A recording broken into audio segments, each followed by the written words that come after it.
사람이 사는 동안 자기 신분을 알고 산다. 이게 참 중요한 거예요. 오늘 9절 10절 말씀을 드리겠습니다.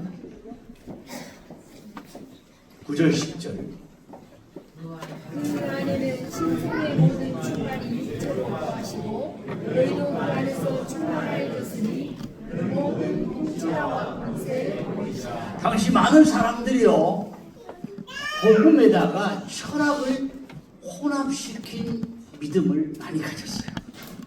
변질된 믿음인데 그게 진짜인 줄 알고. 왜냐하면 평상시에 많이 들었던 철학에다가 믿음을 복음을 혼합시키니까 마음에 더 와닿은 거예요. 사람들을 끊은 힘이 있더라는 거예요. 예수 믿기는 믿는데 예수님이 그 훌륭한 수많은 천사 중에 한 분이시다. 이런 정도로 믿은 거예요. 영지주의적 사상이 오늘날 천주교에도 남아있는데 믿음과 함께 선행을 통해서 믿음이 완전해지고 충만해진다. 그러니까 믿음으로만 천국 가는 게 아니고 믿음으로 7가지 선행의 계단을 거쳐야 천국 갈 수 있다. 그래서 사실 이 땅에서 사는 거 보면 기독교인들이 제일 실천이 약해요. 믿음으로 구원받으니까. 그런데 그래도 착하게 살려고 애를 쓰는 사람들 보면 천주교인들이 많아요. 왜 그러냐? 천국 가는 계단이에요. 7가지 계단. 선행, 7가지 선행이. 7가지 악행이 지옥 가는 계단이에요. 그러니까 믿음과 함께 악하게 살면 지옥 가는 것이고 믿음과 함께 착하게 살면 천국 가는 거예요. 교리 자체가 그래요. 그러니까 자연히 착하게 살려고 애를 쓸 수밖에 없죠. 또 불교인들도 마찬가지입니다. 업이라 그러죠. 내가 쌓는 대로 내 자녀들이 받는다. 그래서 악하게 살기를 될 수 있으면 악한 일 안 하려고 해요. 어떻게 하니 선하게 살려고 베풀고 살려고 하는 게 불교인들입니다. 교리가 그러니까 내가 업을 잘못 쌓으면 그 업을 자녀들이 다 받는다는 거죠. 물론 우리 교리와도 약간 통하는 면이 있습니다. 좋은 것으로 심으면 하나님 좋은 것들로 자녀들에게 주신다는 교리와 비슷하지만 우리는 그것을 천국과 지옥으로 연결시키지는 않아요. 말씀은. 그런데 이 불교인들이나 천주교인들은 그게 천국과 지옥과 직결되기 때문에 그렇게 선하게 살려고 애를 쓰고 또 착한 일 하려고 애를 쓰더라는 거예요. 참 아쉬운 것이 우리의 교리가 바른 교리라면 우리도 잘못된 교리를 믿는 사람보다 더 선하게 살고 더 착하게 살아야 되지 않겠느냐, 그런 생각을 좀 해봤어요.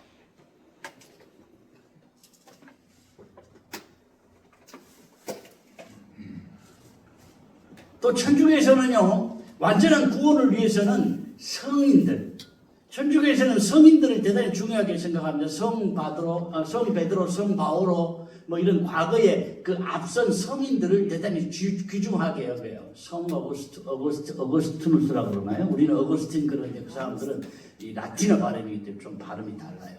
어쨌든지 간에 그런 성인들의 도움을 받아야 된다. 그래서 마리아의 이름으로 기도도 하잖아요. 예수님의 어머니의 이름으로 기도를 해요. 아베 마리아, 우리 믿는 사람도 많이 불러요. 아베가 무슨 말인가요? 마리아에게 드리는 기도입니다. 그게 사실은. 그런데 어쨌든지 간에 부르면 안 된다는 건 아니에요. 그냥 예술이니까, 노래니까. 그러나 이 천주교인들 교리에는 이 성인들이 도와주셔야 우리가 더 완전한 믿음을 가질 수 있다. 성자들에게 도움을 구해야. 그렇지 않습니다. 갈라디아 1장 7절과 8절에 보면 이렇게 말씀을 해요. 갈라디아 1장 7절 8절 보여주세요. 네, 1장 7절 다른 복음은 없다. 그러면서 8절에는요.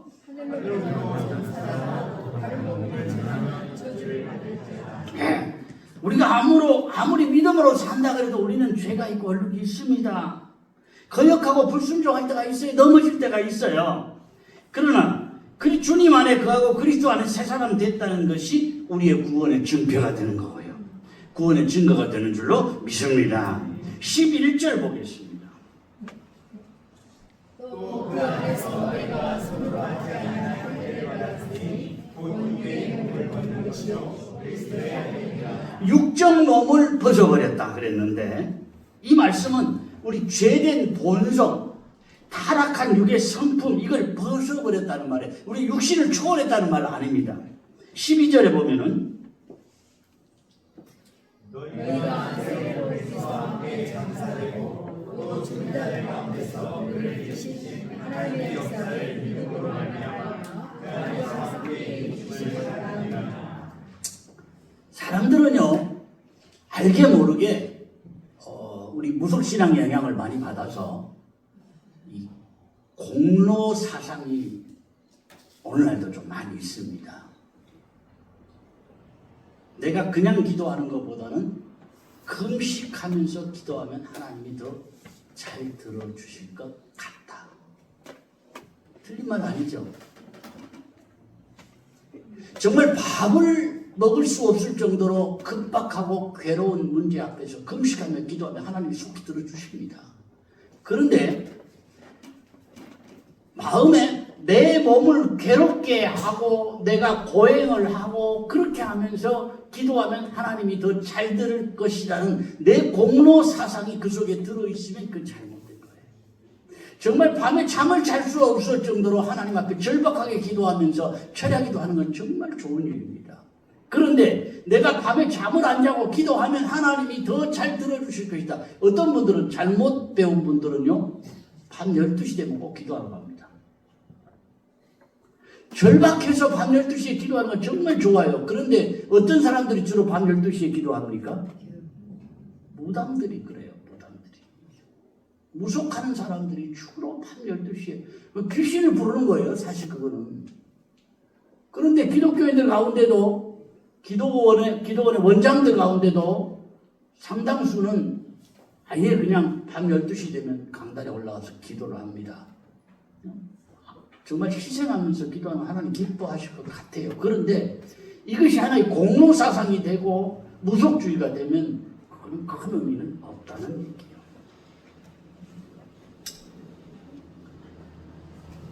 철야기도를 하고 금식기도를 하는 건 참 좋은 일이지만 잘못하면 자기의, 자기 공로 그렇게 될 수 있습니다. 23절 구체적으로 말씀합니다. 이런 것들은 자기가 지혜 있는 자에게 오직 뜻하는 것을 원하는 종들의 이용입니다. 정말 믿음으로 밥을 먹을 수 없는 정도로 괴로우니까 하나님 앞에 금식하며 간절히 구하는 것과는 달라요. 육신을 괴롭게 하는 것은 아무 유익이 없다. 과거 목사님들 가운데도요, 그냥 자기 생각으로 이렇게 가르치는 일도 종종 있었어요. 제가 어렸을 때요, 참 훌륭한 목사님인데 그 목사님이 고난주간에는 고깃국 먹지 말아요. 그렇게 가르쳤어요. 고난주간에 고깃국 안 먹었어요. 예수님의 고난을 생각하면서 고깃국을 안 먹는 것까지는 좋은데 그게 과연 성경적으로 뭔 의미가 있을까? 제가 이제 자라서 목사가 되고 어떤 분들은 고난주간에는 목욕도 가면 안 된대요. 저한테 물어봐요. 목욕 가도 돼요? 오늘 장집사 한 분이 그렇게 물어봐요. 여러분 고난주간에 고깃국 먹고 먹을 거 하면 되나요? 응? 주님이 십자가에 달려 고난을 당하는 그 주간에 편안하게 고깃국 먹고 목욕을 가면 되느냐 그 말이에요. 예? 가면 안 돼요?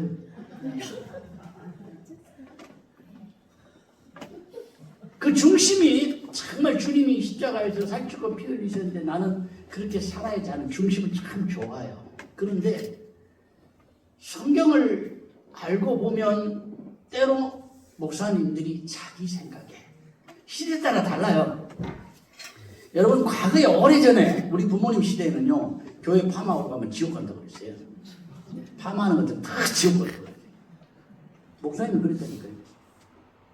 여러분 파마하고 지옥 무슨 상관입니까? 지금은 그런 사람은 없어요. 그런데 과거에는 그랬다는 거예요. 그러니까 말씀이 아닌 자기 생각에 그렇겠다 싶으면 그렇게 하고 가르쳤다는 얘기예요. 어쨌든 육신을 괴롭게 하는 것은 믿음과 아무 상관없다. 뭘 하든지 오직 믿음으로. 아멘. 그렇게 사시기를 바랍니다. 영적 싸움이 복잡하고 어려운 것 같아도요 간단합니다. 말씀에 순종하면 승리예요. 불순종하면 패배입니다. 살면서 하나님 기쁘시게 하면 승리고요. 하나님을 근심하게 하면 패배입니다. 죄의 유혹을 이기면 승리고 죄 지으면 패배입니다.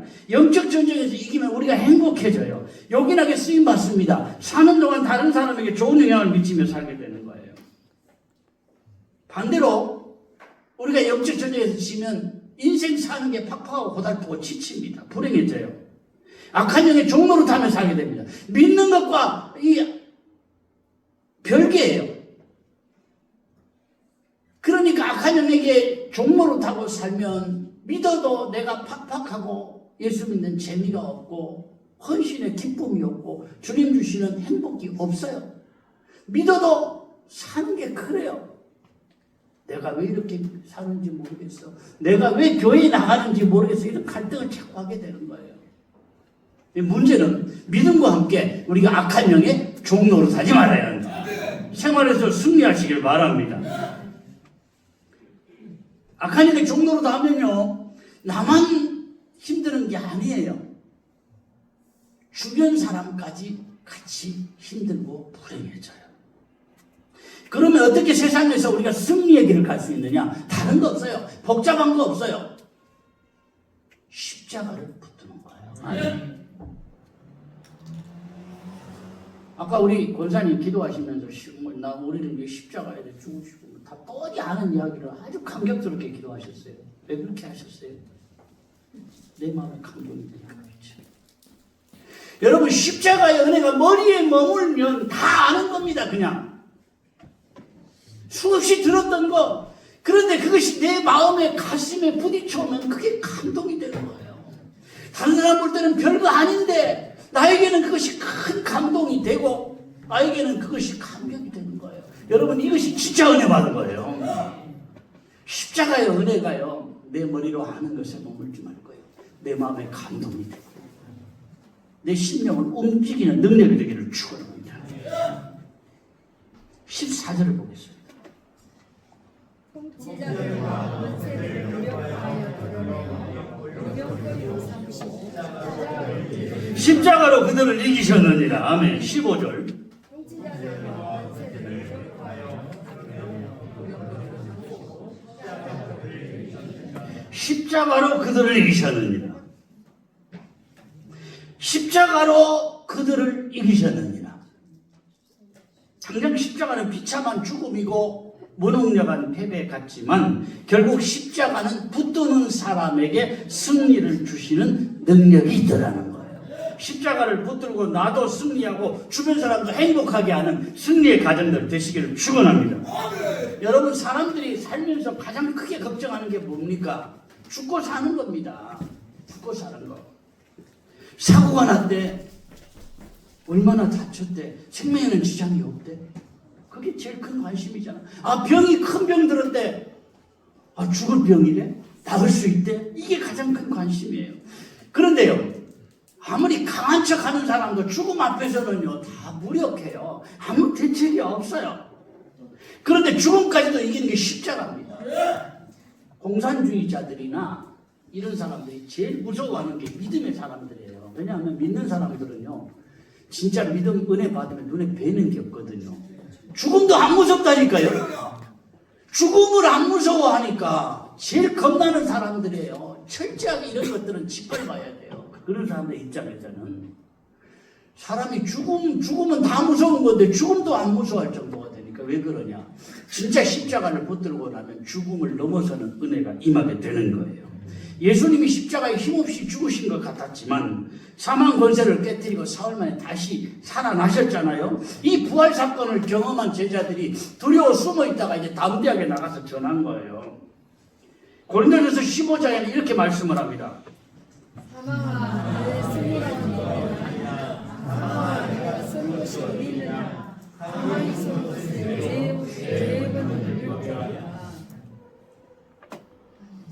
예수 그리스도로 말미암아 우리에게 승리를 주시는 하나님께 감사하노니. 57절에는 그렇게 말씀을 해요. 같이 한번 보겠습니다. 우리 주 예수 그리스도로 말미암아 우리에게 승리를 주시는 하나님께 감사하노니. 우리에게 승리를 주신 하나님께 아멘. 그렇습니다. 죽음 앞에서는 다 약해지고 죽음 앞에서는 대책이 없지만 누구든지 죽음은 피하고 싶지만 죽음 앞에서도 평안한 사람이 누구냐? 믿음으로 천국을 바라보는 사람. 사망을 이기신 주님이 붙잡아 주시면 죽음이 끝나잖아요.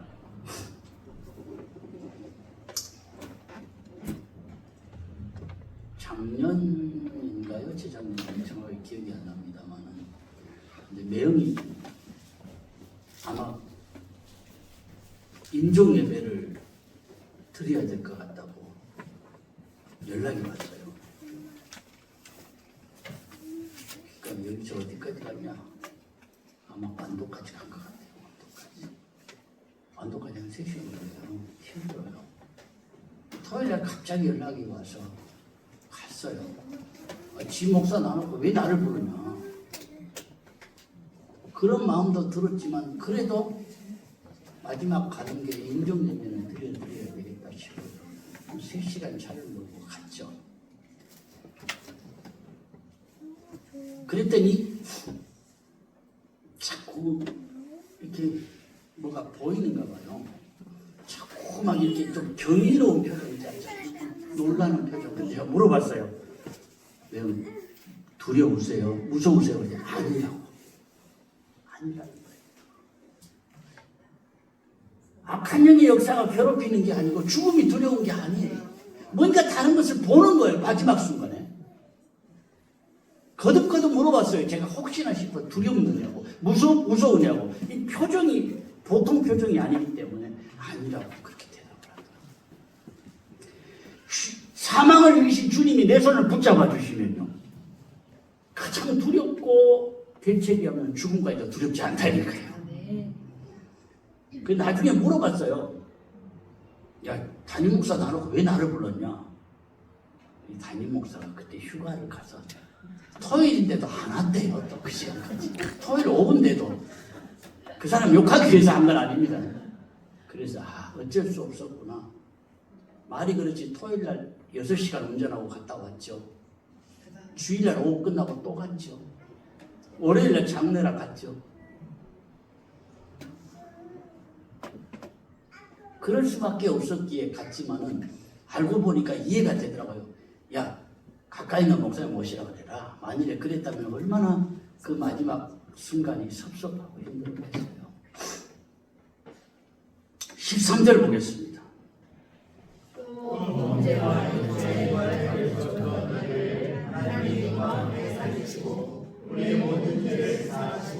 세상에서 가장 무서운 게 죄입니다. 모든 고통과 저주가 사실은 죄로부터 온 거예요. 우리 마약은요, 처음부터 아예 하지 말아야 되는데요. 한 번 하면 중독되기 쉽고, 2번 하기 쉽고, 2번 하면 스스로는 끊지를 못해요. 죄도 그렇습니다. 죄는 힘이 있어서 사람을 묶어버려요. 한 번, 2번 길들여지면 스스로 힘으로 못 벗어납니다. 안 좋은 거 알고 내가 벗어나려고 예를 써도 악한 영의 역사가 안 넣어주는 거예요. 야고보서 1장 15절에 이렇게 말씀을 합니다.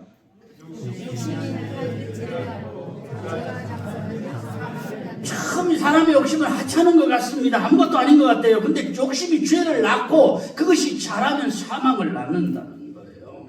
다윗이 죄짓고 나서 한 고백이 시편 32편에 이렇게 고백을 합니다. 내가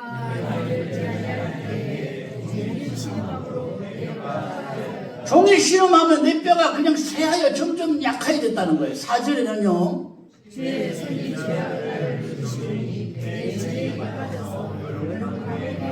내 속에 진액이 다 빠져버리고 푸석푸석한 가뭄의 마름같이 돼버렸다는 거예요. 뼈가 노인처럼 쇠해지고 진액이 다 빠져버렸다는 고백입니다. 죄는 사람을 약하게 할 뿐 아니라 사람을 지치게 만들어요. 이걸 이기는 비결이 뭐냐? 자복하고 버리는 겁니다. 그러면 주님이 불쌍히 여기시는 거예요. 여러분, 우리는요, 불쌍히 여김을 받는다 그러면 좀 이상하게 여기지만 사실은 주님이 우리를 불쌍히 여기시는 것이 가장 큰 은혜고 복입니다. 잠언 28장에 이렇게 말씀을 해요. 자기의 죄를 용서하지 않으나 죄를 자복하고 버리는 자는 아멘. 무엇보다 마음이 높아지지 말아야 하고 마음이 완악해지지 말아야 돼요. 잠언 28장에는요.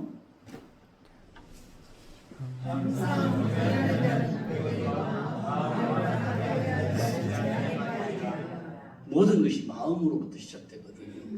우리 마음이 높아지지 않도록, 마음이 진흙처럼 완악해지지 않도록 늘 우리 마음을 성령께서 인도하여 주셨으면 좋겠습니다. 동남아에서 선교를 하던 한 선교사님이 그 지역에서 질병이 뭔지를 몰라요. 그런데 그 질병 때문에 열이 나고 고생하다 수많은 사람이 죽어요.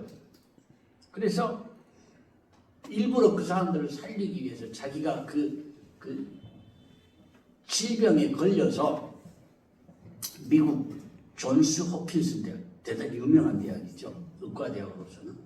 그 대학에 가서 자신의 피로 면역체를 개발해 달라고 그랬어요. 높은 열이 나고 막 통증이 점점 심해 가다가 선교사님이 병원에서 죽어버려요. 죽어버렸으니까 다 끝나고 그랬잖아요. 그런데 이 선교사님의 희생으로 면역체를 만들어낸 거예요. 그것으로 동남아의 이름 모를 병을 죽어가는 사람 살렸다는 신화가 있습니다. 예수님의 십자가의 죽음은 이것보다 더 귀한 죽음이에요. 내가 받아야 될 저주를, 내가 받아야 될 죄의 대가를 다 치러주신 거예요. 그러면서 우리에게 이렇게 말씀합니다. 이사야 1장 18절에는 여호와께서 말씀하시되 너가 명령으로 일어나라 너의 죄의 눈과 같이 양털 같이 아멘. 이미 죄 문제 해결해 주셨으니 이제는 죄 종으로 살지 말라. 하나님의 종으로 살고 순종의 종으로 살고 축복의 종으로 살고 은혜의 종으로 살라. 나에게 주시는 말씀으로 받으셨으면 좋겠어요. 15절 말씀.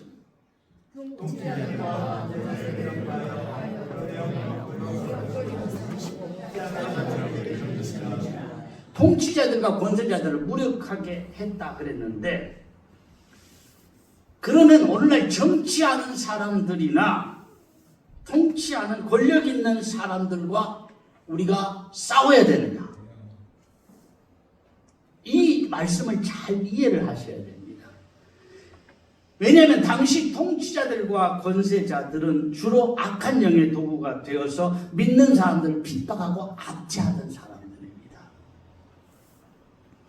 기독교가 정치가나 권력 있는 사람들을 상대로 싸우라 그런 이야기가 전혀 아니에요.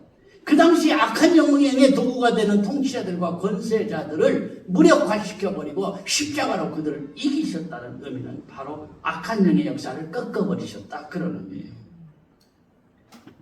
모든 권세나 정치하는 사람들이 악한 영의 도구는 아닙니다. 도구로 사용함을 받을 수 있죠.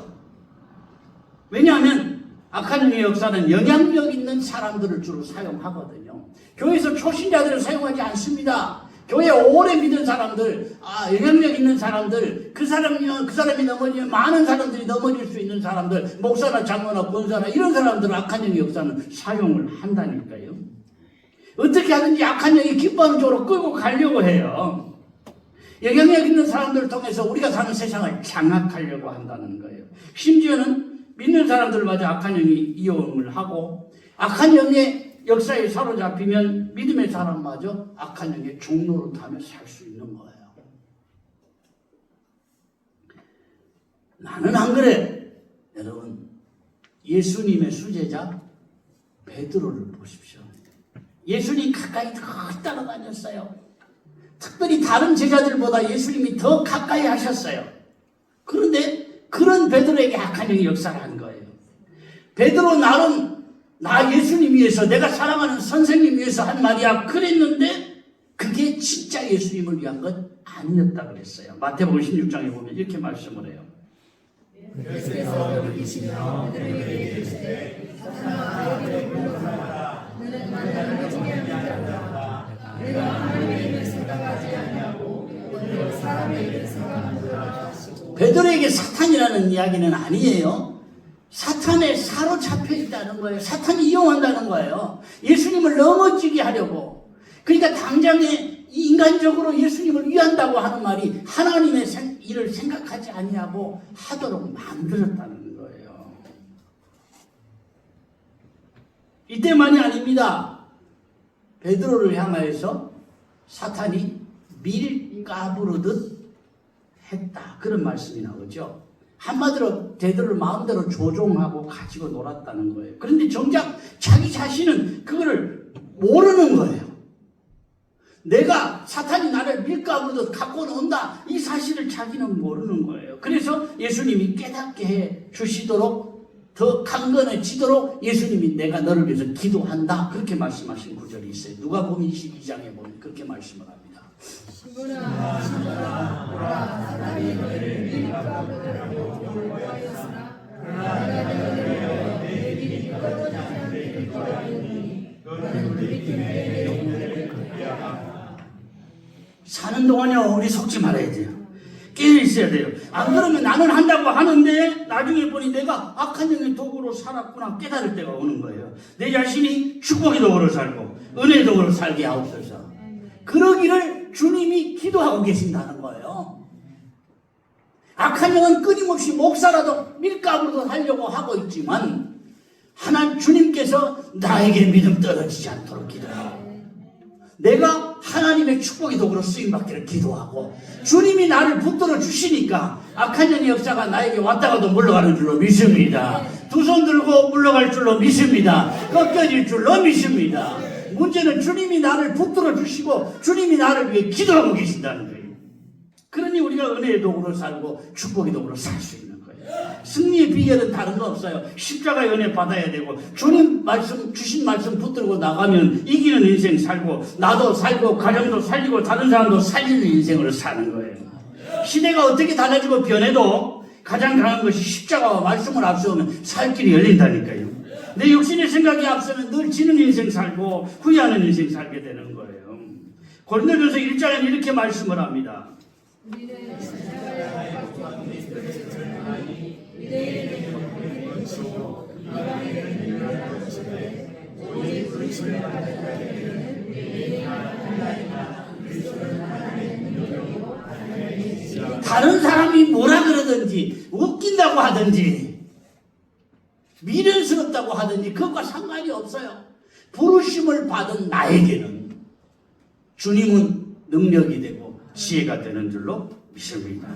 이 믿음의 비밀을 깨달은 사람마다 저주가 떠나가고 주님 주시는 기쁨과 행복한 인생 살게 될 줄로 믿습니다.